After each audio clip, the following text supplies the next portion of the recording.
गांव के किनारे एक प्राचीन पीपल का पेड़ था। उसी पेड़ के नीचे एक साधु महात्मा तपस्या में लीन रहते थे। उनकी खामोशी और तेजस्वी आंखों में ऐसा आकर्षण था कि लोग दूर दूर से उनके पास आते। वे किसी को भी निराश नहीं लौटाते थे। एक दिन एक युवक रोते हुए उनके पास आया। उसके चेहरे पर गहरी निराशा और आंखों में आंसुओं का सैलाब था। वह साधु के चरणों में गिर पड़ा और बोला, महाराज, मेरा जीवन अंधकारमय हो गया है। मुझे कुछ भी समझ नहीं आता। हर दिशा में सिर्फ असफलता और दर्द है। कृपया मुझे रास्ता दिखाइए। साधु मुस्कुराए और बोले, बेटा, हर समस्या का समाधान भीतर ही छिपा है। लेकिन पहले मैं तुम्हें एक कहानी सुनाता हूं। कई साल पहले एक अमीर व्यापारी का बेटा, जिसका नाम अर्जुन था, बेहद आलसी और हठी था। वह अपने पिता के व्यापार को संभालने में कोई रुचि नहीं रखता था। उसे हमेशा सब कुछ आसानी से मिल जाता, इसलिए जीवन के संघर्ष से वह कोसों दूर था। लेकिन एक दिन उसका जीवन पूरी तरह बदल गया। अर्जुन के पिता का व्यापार अचानक घाटे में चला गया। कर्ज का बोझ इतना बढ़ गया कि परिवार को अपनी सारी संपत्ति बेचनी पड़ी। अर्जुन, जिसने कभी अभाव नहीं देखा था, अब गरीबी में जीने को मजबूर था। वह निराशा में डूब गया। उसे हर दिशा में अंधकार ही अंधकार नजर आता। एक दिन उसने सोचा कि अब जीवन में कुछ नहीं बचा। वह घर छोड़कर जंगल की ओर निकल पड़ा, जहां उसे मेरी तरह ही एक साधु मिले। साधु ने अर्जुन से पूछा, बेटा, तुम इतने दुखी क्यों हो? अर्जुन ने अपनी पूरी कहानी सुनाई और कहा, अब मेरे पास कुछ भी नहीं बचा है। मेरा जीवन व्यर्थ है। साधु ने गहरी सांस ली और कहा, जब तुम कुछ भी नहीं समझ पाते और जीवन में अंधकार छा जाता है, तब तुम्हें एक नई दृष्टि से चीजों को देखना होता है। चलो, तुम्हें एक काम दूं। इस जंगल में एक पुराना कुआं है। तुम वहां जाओ और उस कुएं में झांक कर देखो।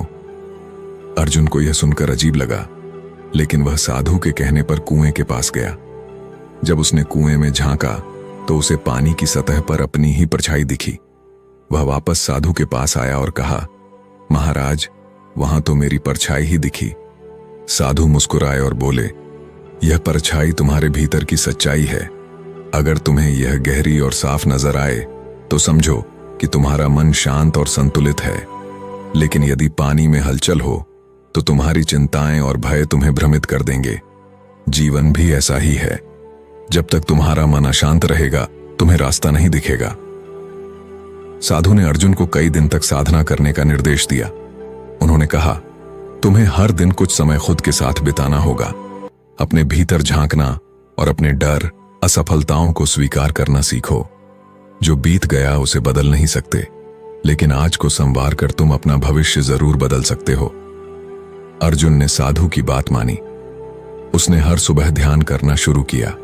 धीरे धीरे उसकी निराशा कम होने लगी। उसे अपने जीवन में छिपी संभावनाएं दिखने लगीं। साधु ने उसे दूसरा पाठ पढ़ाया, परिश्रम के बिना कुछ नहीं मिलता। जैसे नदी अपने रास्ते में आने वाले हर पत्थर को काटकर बहती है, वैसे ही तुम्हें अपने संघर्षों का सामना करना होगा। हर असफलता तुम्हें कुछ सिखाती है। उसे स्वीकार करो और आगे बढ़ो। अर्जुन ने साधु के कहे अनुसार मेहनत करना शुरू किया। उसने छोटे छोटे कामों से अपनी यात्रा शुरू की। वह गांव में लकड़ी काटने और पानी भरने का काम करने लगा। इन छोटे कामों से उसने न केवल अपनी रोजी रोटी चलाई, बल्कि अपनी आत्मा को भी शांत किया।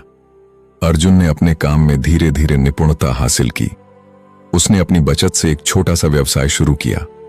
समय के साथ उसका व्यापार बढ़ने लगा। अब वह वो अर्जुन नहीं था जो निराशा में डूबा हुआ था। उसने जीवन की कठिनाइयों से लड़ना सीख लिया था। एक दिन अर्जुन ने साधु के पास जाकर धन्यवाद दिया। उसने कहा, महाराज, आपने मुझे मेरे भीतर छिपी शक्ति को पहचानने में मदद की। आज मैं समझ गया हूं कि हर समस्या के भीतर ही समाधान छिपा होता है।